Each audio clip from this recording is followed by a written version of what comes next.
ಲೋಕದ ಜನರಿಗೆಲ್ಲ ನಮ್ಮ ಲಕ್ಷ್ಮೀ ರಮಣ ಲಕ್ಷ್ಮೀ ನಾರಾಯಣರು ಈ ಪ್ರಪಂಚದ ಜನರೆಲ್ಲ ಬೆರಳೆತ್ತಿ ತೋರಿಸುವುದು ಲಕ್ಷ್ಮೀನಾರಾಯಣರಂತೆ ಬಾಳಬೇಕು, ಆದರ್ಶ ದಂಪತಿಗಳವರು ಎಂಬುದಾಗಿ. ಹೆಚ್ಚೇಕೆ ಲೋಕದಲ್ಲಿ ಒಂದು ಮದುವೆಯ ಶುಭ ಸಮಾರಂಭದಲ್ಲಿ ವಧುವರರಿಗೆ ಹಿರಿಯರು ಆಶೀರ್ವಾದ ಮಾಡುವಂತಹ ಬಗೆಗೆ ಲಕ್ಷ್ಮೀನಾರಾಯಣರಂತೆ ಬಾಳಿ ಅಲ್ವೇ? ಅಂತಹ ಸುಸಂಸ್ಕೃತವಾದಂತಹ ಅಂತಹ ಪಾತ್ರತೆಯಿಂದ ಕೂಡಿದಂತಹ ದಾಂಪತ್ಯ ನಮ್ಮದು ಇರಲಿ ಲಕ್ಷ್ಮಿ. ಈಗ ಇವತ್ತು ನನಗೊಂದು ವಿಶೇಷವಾದಂತಹ ಆಸೆ ನಿನ್ನ ಬಾಯಿಯಿಂದ ನನ್ನ ಬಗ್ಗೆ ಕೆಲವೊಂದು ವಿಚಾರಗಳನ್ನು ಕೇಳಬೇಕು ಎನ್ನುವುದಾಗಿ ಹೇಳುತ್ತೀಯ ಲಕ್ಷ್ಮಿ?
ನಿಮ್ಮ ಬಗ್ಗೆ ವರ್ಣಿಸಬೇಕಾದರೆ ಎಲ್ಲಿಂದ ಶುರು ಮಾಡಬೇಕು ಅಥವಾ ಎಲ್ಲಿಂದ ಮುಕ್ತಾಯ ಮಾಡಬೇಕು ಅಂತ ನನಗೆ ಒಂದೂ ಗೊತ್ತಾಗುದಿಲ್ಲ ಸ್ವಾಮಿ. ಹಾಗಂದ್ರೆ ವಿಚಾರಗಳು ಸಾಕಷ್ಟಿದೆ, ಹೇಗೆ ಹೇಳುವುದು ಅಂತ ಗೊತ್ತಿಲ್ಲ. ಹೇಳು ನೋಡೋಣ. ಹೌದು ಸ್ವಾಮಿ, ಅದಕ್ಕೆ ಹೇಳಿದ್ದಲ್ಲವೇ ಏನ ಬನ್ನಿಪೆ ಪತಿಯೇ, ಅಂದರೆ ಅಸಾಧಾರಣವಾದಂತಹ ಮಹಾನ್ವಿತರು ನೀವು. ಮೂರು ಲೋಕಗಳಲ್ಲಿ ಶ್ರೇಷ್ಠ ವ್ಯಕ್ತಿತ್ವವನ್ನು ಹೊಂದಿದವರು. ಮೂರು ಮೂರ್ತಿಗಳಾದ ನೀವುಗಳು ಆವಿರ್ಭವಿಸಿದ ಎಷ್ಟೋ ಸಮಯದ ನಂತರ ನನ್ನ ಜನ್ಮವಾದದ್ದು. ಆದರೆ ನಿಮ್ಮದಾದಂತಹ ಒಂದೊಂದು ಪರಾಕ್ರಮದ ಕಥೆಯನ್ನು ಕೇಳಿದಾಗಲೂ ನನ್ನ ಮನಸ್ಸು ರೋಮಾಂಚನಗೊಳ್ಳುತ್ತಿತ್ತು ಸ್ವಾಮಿ. ಸಮುದ್ರ ಮಥನದ ಸಂದರ್ಭದಲ್ಲಿ ಹುಟ್ಟಿಕೊಂಡಂತಹ ನಾನು ಯಾರನ್ನು ವರಿಸಬೇಕು ಎಂದು ಯೋಚಿಸುತ್ತಾ ಚಿಂತಿಸುತ್ತಾ ಮುಂದರಿಯುತ್ತಿರುವ ಸಂದರ್ಭದಲ್ಲಿ ನಿರ್ಲಿಪ್ತ ಭಾವದಿಂದ ಕುಳಿತು ಅದಾವುದು ಗಹನವಾದ ವಿಚಾರವನ್ನು ಚಿಂತಿಸುವಂತೆ ಕಂಡರು. ನಿಮ್ಮ ವರ್ಚಸ್ಸಿಗೆ ಮನಸೋತು ನಿಮ್ಮನ್ನು ವರಿಸಿ ಲಕ್ಷ್ಮೀಕಾಂತ ಲಕ್ಷ್ಮೀ ರಮಣ ಎಂದು ಹೆಸರನ್ನು ಪಡೆದುಕೊಂಡದ್ದು ಸ್ವಾಮಿ. ಆ ನೆಲೆಯಿಂದಲೇ ಲೋಕದ ಜನರೆಲ್ಲ ನಿಮ್ಮನ್ನು ಹೇಗೆ ಕೊಂಡಾಡುತ್ತಾರೆ ಹೇಳಿ? ಶಾಂತಾಕಾರಂ ಭುಜಗಶಯನಂ ಪದ್ಮನಾಭಂ ಸುರೇಶಂ ವಿಶ್ವಾಧಾರಂ ಗಗನ ಸದೃಶಂ ಮೇಘವರ್ಣಂ ಶುಭಂಗಂ ಲಕ್ಷ್ಮೀಕಾಂತ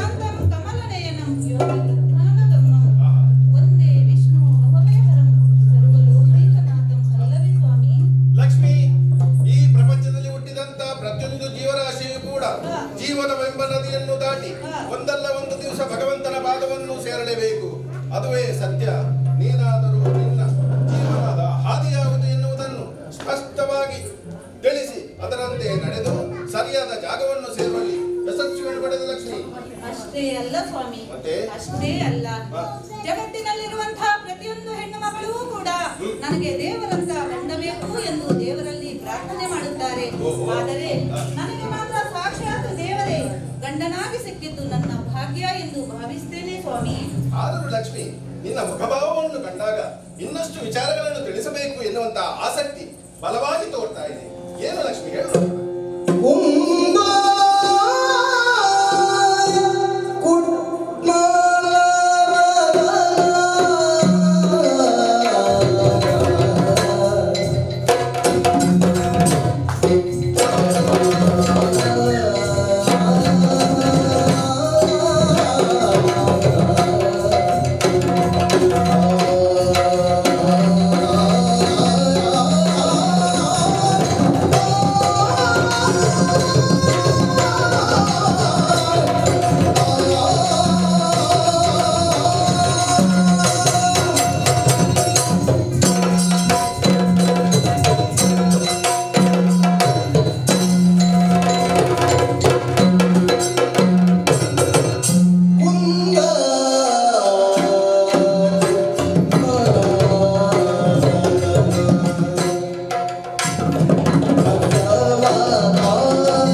ಅದರ ಚಿಪ್ಪಿನಿಂದ ಅದನ್ನು ರಕ್ಷಿಸಿದವರು ನೀವು ಸ್ವಾಮಿ. ಹಾ. ಅಷ್ಟೇ ಅಲ್ಲ, ಮತ್ತೆ? ಹಿರಣ್ಯಾಕ್ಷನೆಂಬ ದುಷ್ಟ ದಾನವ ದೌಷ್ಟ್ಯದಿಂದ ಮೆರೆದು ಹಾ. ಭೂದೇವಿಯನ್ನೇ ಹಿಂಸಿಸಲು ಮುಂದಾದಾಗ ಹಾ. ವರಾಹ ಅವತಾರವನ್ನು ತಾಳಿ ಹಾ. ಅದರ ಕೋರೆ ದಾಳಿಯಿಂದ ಆತನನ್ನು ಚುಚ್ಚಿ ಕೊಂದವರು ನೀವೇ ಸ್ವಾಮಿ. ಹಾ.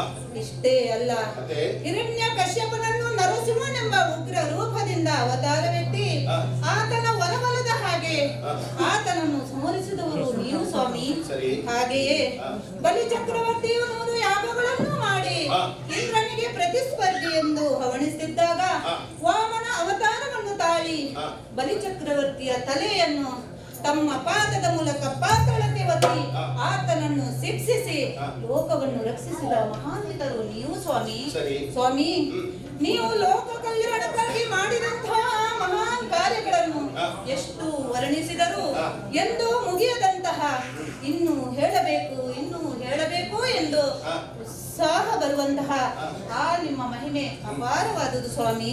ಲಕ್ಷ್ಮಿ, ಹಾ. ಮತ್ಸ್ಯಾವತಾರದಿಂದಲೇ ತರೆದು ಹಾ. ಸೋಮನ ಹಾ. ಮಂದಾರಗಿರಿಯ ಕುಂದದೆತ್ತುತ ಹಂದಿ ನರಹರಿ ಎಂದ ರೂಪವ ಕೊಂದಿ ಕಶ್ಯಪ ನಂದರ ಗತಿಯಿಂದಿರಿದು ಹಾ. ವಟವೆಂದೆನಿಸಿ ಮದಾಂಧ ಬಲಿಯನ್ನು ಸ್ವಸುಂದರಿಗೆ ಪದದಿಂದಲೊತ್ತಿ ಸುರೇಂದ್ರ ಸುಮನಸರನ್ನು ಕಾಪಾಡಿದ್ದು ಅಲ್ಲೇ ಹೌದು ಸಂತೋಷ. ಹಾ. ನಿನ್ನ ಬಾಯಿಯ ಹೊಗಳಿಕೆಯ ಮಾತುಗಳನ್ನು ಕೇಳಿ ಬಹಳಷ್ಟು ಸಂತೋಷವಾಗ್ತಾ ಇದೆ. ಹಾ. ಆದ್ರೆ ಏನೋ ಲಕ್ಷ್ಮಿ, ಏನು ಈ ಸ್ವಾಮಿ? ಹೊತ್ತಿನಲ್ಲಿ ಹಾ. ಹೆಗಲಿನಿಂದ ಸುದರ್ಶನ ಜಾರಿದಂತ ಅನುಭವ ಆಗ್ತದೆ. ಹಾ. ನೋಡೋಣ ಏನಾಗ್ತದೆ. ಈ ಕಡೆ ಬಾ.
ಪರಮ ಪವಿತ್ರವಾದಂತಹ ವೈಕುಂಠ ಲೋಕದಲ್ಲಿ ಶ್ರೀಹರಿಯ ಕೈಯಾಯುಧವಾದಂತಹ ಸುದರ್ಶನ ಚಕ್ರವೇ ನಾನು. ಇದು ತನಕ ಎಲ್ಲಿಯೂ ಪ್ರಕಟಗೊಳ್ಳದೇ ಇರುವಂತಹ ಮಹಾನ್ ಶಕ್ತಿ ಈ ಸಂದರ್ಭದಲ್ಲಿ ಒಂದು ವ್ಯಕ್ತಿಯಾಗಿ ಪ್ರಕಟಗೊಂಡಿದ್ದೇನೆ.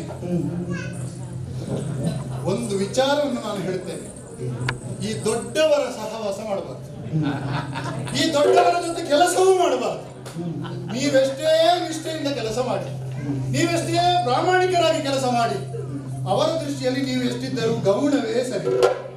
ನಮ್ಮ ದುಡಿಮೆಯನ್ನು ಗುರುತಿಸುವವರು ಯಾರೂ ಇಲ್ಲ. ಕೆಲಸ ಮಾಡುವುದಕ್ಕೆ ಎಲ್ಲ ಸದಸ್ಯರು ಬೇಕು. ಹೆಸರು ಬರೆಯ ಅಧ್ಯಕ್ಷರಿಗೆ ಹಾಗೆ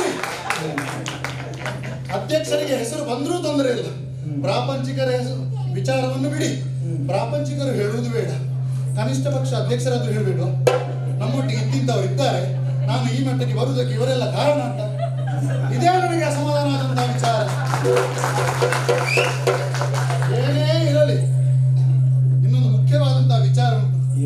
ಲೋಕದಲ್ಲಿ ಹೆಂಡತಿಯಾದವಳು ಗಂಡನನ್ನು, ಗಂಡನಾದವನು ಹೆಂಡತಿಯನ್ನು ಪರಸ್ಪರ ಹೊಗಳುವುದು ಇದ್ದದ್ದೇ.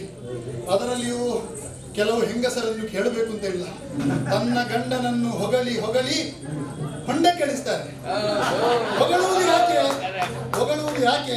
ಹೊಂಡ ಕೆಡಿಸುವುದಕ್ಕೆ ಬೇಕಾಗಿ, ತನ್ನ ಬೇಳೆಯನ್ನು ಬೇಯಿಸಿಕೊಳ್ಳುವುದಕ್ಕೆ ಬೇಕಾಗಿ ಗಂಡನನ್ನು ಹೊಗಳ್ತಾರೆ. ಆದರೆ ಈ ಲಕ್ಷ್ಮೀದೇವಿ ಹಾಗೂ ಶ್ರೀಮನ್ನಾರಾಯಣನ ಕಥೆ ಸ್ವಲ್ಪ ವಿಭಿನ್ನವಾಗಿ ಉಂಟು ಅಂತ ನನಗೆ ಅನ್ನಿಸ್ತಾ ಉಂಟು. ಯಾಕೆ ಗೊತ್ತು? ತನ್ನ ಗಂಡನು ಮಾಡಿದಂತಹ ಮಹತ್ಕಾರ್ಯಗಳನ್ನು ವಿಧ ವಿಧವಾಗಿ ವರ್ಣಿಸ್ತಾ ಇದ್ದಾಳೆ ಈ ಲಕ್ಷ್ಮೀದೇವಿ. ಎಲ್ಲವೂ ನನ್ನ ಗಂಡ, ಎಲ್ಲವೂ ನನ್ನ ಗಂಡನಿಂದಲೇ, ಎಲ್ಲವೂ ನಿಮ್ಮಿಂದಲೇ, ಎಲ್ಲವೂ ನಿಮ್ಮ ಸಂಕಲ್ಪ. ಮತ್ತೆ ನಮ್ಮ ದುಡಿಮೆ ಯಾಕೆ ಸ್ವಾಮಿ? ಅದನ್ನು ನಾನು ಕೇಳುವುದು ಈ ಕಾರಣಕ್ಕೆ ಬೇಕಾಗಿ. ನನ್ನ ಹೆಸರನ್ನೆಲ್ಲಾದ್ರೂ ಒಂದು ಕಡೆಯಲ್ಲಿ ಆ ಸುದರ್ಶನ ನಿಮ್ಮ ಜೊತೆ ಇದ್ದಾಗ ಇಷ್ಟು ಹೇಳ್ತಿದ್ರೆ ಇವತ್ತು ನನ್ನ ಪ್ರವೇಶವೇ ಇರಲಿಲ್ಲ. ಆ ಕಾರಣಕ್ಕೆ ಬೇಕಾಗಿ ನಾನು ಅಸಮಾಧಾನವನ್ನು ಗೊಂಡಿದ್ದೇನೆ. ಏನೇ ಇರಲಿ, ನಡೆಯುತ್ತಾ ಉಂಟಲ್ಲ ಸರಸ ಸಲ್ಲಪ್ಪ, ಮತ್ತೆ ಒಮ್ಮೆ ಪ್ರವೇಶ ಮಾಡಿ ನೋಡ್ತೇನೆ. ದೇವರಿಗೆ ವಂದಿಸಿಕೊಂಡಿದ್ದೇನೆ. ನಾರಾಯಣ ದೇವರಿಗೂ ನಮಸ್ಕಾರಗಳು. ಲಕ್ಷ್ಮಿ, ಇದೇನಿದು ವಿಚಿತ್ರವಾಗಿದೆಯಲ್ಲ. ಹೌದಲ್ಲ? ಯಾವಾಗಲೂ ನಮ್ಮ ಹುಡುಗ ಸುದರ್ಶನ ಬಂದಾಗ ಮೊದಲು ನಮಸ್ಕರಿಸುವುದು ನನಗೆ, ಆಮೇಲೆ ಇವನಿಗೆ. ಏನು ಸುದರ್ಶನ ಇದು ವಿಚಿತ್ರ? ಸ್ವಾಮಿ, ನಮಗೆ ಯಾರ ಹತ್ರ ಕೆಲಸ ಉಂಟೋ, ಯಾರ ಹತ್ರ ವ್ಯವಹಾರ ಉಂಟೋ ಅವರಿಗೆ ಮಾತ್ರ